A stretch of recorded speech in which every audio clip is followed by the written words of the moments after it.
नमस्कार मंडळी, अमूच्या गावामध्ये तुम्हा सर्वांचं स्वागत आहे। आज थोडासा आवाज लाऊड ठेवावा लागणार आहे कारण का आपली जी काही व्हिडिओ आहे आपण तयार केलेली आहे त्याच्यामध्ये एवढंच सांगायचा प्रयत्न आहे की आपण फवारणीद्वारे आंबा मोहर जो टिकवायचा प्रयत्न करत आहोत। यंदाच्या वर्षाला आंबा चांगला फुटत आहे, त्याचप्रमाणे चांगला मोहर येत आहे, परंतु होतं असं की परत एकदा तेच होतं की आंबा शेतकऱ्यांना मोठा प्रॉब्लेम जिथे येतो ते म्हणजे आपला कोकणातला जो पारंपरिक आंबा आहे जो बिना कलटारचा म्हणू शकता तुम्ही, चांगल्या व्यवस्थित थंडीनंतर सुरुवात होतो तो येऊ लागला आहे, परंतु तेवढंच आभाळ वातावरण मध्ये येत आहे आणि या सगळ्या दरम्यानमध्ये चांगला आलेला मोहर गळून पडतोय कारण का चान्सेस असे आहेत कारण का त्याच्यामध्ये बुरशीजन्य काही रोग तयार होतात आणि त्याच्यामुळे तो सगळा मोहर आहे तो करपतो, काळा पडतो किंवा गळून पडतो। या सगळ्या गोष्टींवर अवॉइड करण्यासाठी आपण वेळेत काही खत नियोजन त्याचबरोबर स्प्रेइंग घेणं गरजेचं आहे।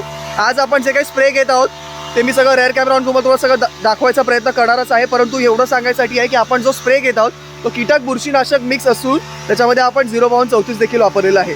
आपण मोठ्या झाडांवरती पहिल्यांदाच आयुष्यात पहिल्यांदाच मी म्हणेन गेली 60-70 वर्षापासून आपण पहिल्यांदाच हा विषय गेलेला आहे, परंतु जसं मी तुम्हाला वारंवार सांगतोय आपल्याला हे कीटकनाशकचा स्प्रे घेणं आणि बुरशीनाशकचा स्प्रे घेणं आज फार गरजेचं ठरतं कारण का असा जेव्हा मोहर येतो त्या स्टेजच्या आधीपासून फवारण्या केल्या जातात, परंतु मी काय म्हटलं पहिली नको सेकंडरी नको, आपण एकच स्प्रे घेऊया पण जो काही वाचता येईल तो आपण प्रयत्न करूया। आजचा व्हिडिओ आपण या संदर्भात बनवला आहे, तुम्हाला सगळं ओव्हरव्ह्यू दाखवायचं आहे, कुठल्या प्रकारची मशीन घेतली आहे, कुठल्या प्रकारचा पाईप घेतला आहे आणि कुठल्या प्रकारचा ऑपरेटर आहे जो या सगळ्या गोष्टींना हाताळतोय। तर या 200 लिटरच्या बॅरलमध्ये आपण सगळं एकंदरीत खत आणि बुरशीनाशक कीटकनाशक मिक्स करून ठेवलं आहे। युजली 3च्या वर गोष्टी मिक्स करायच्या असतात, आपण हे कॉम्बिनेशन जे वापरलं आहे विच इज ओके, त्याला आपण ठेवू शकतो। तसंच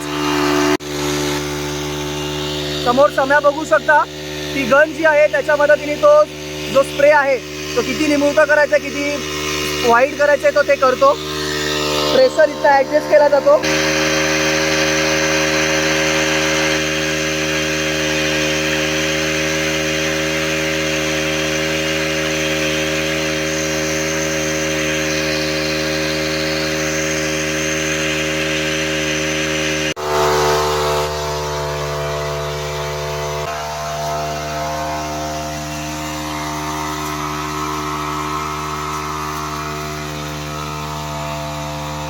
बघू शकता सम्या टोकावरती हा पाईप घेऊन गेलेला आहे।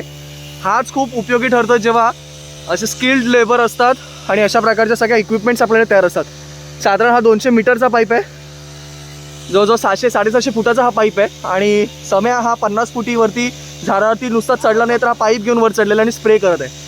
मंडळी, तर आजचा व्हिडिओ आपण इथेच थांबवणार। तुम्हाला या व्हिडिओद्वारे एवढंच सांगायचं होतं की आपण अशा प्रकारचे इक्विपमेंट्स घेणं बागेमध्ये फार गरजेचं आहे।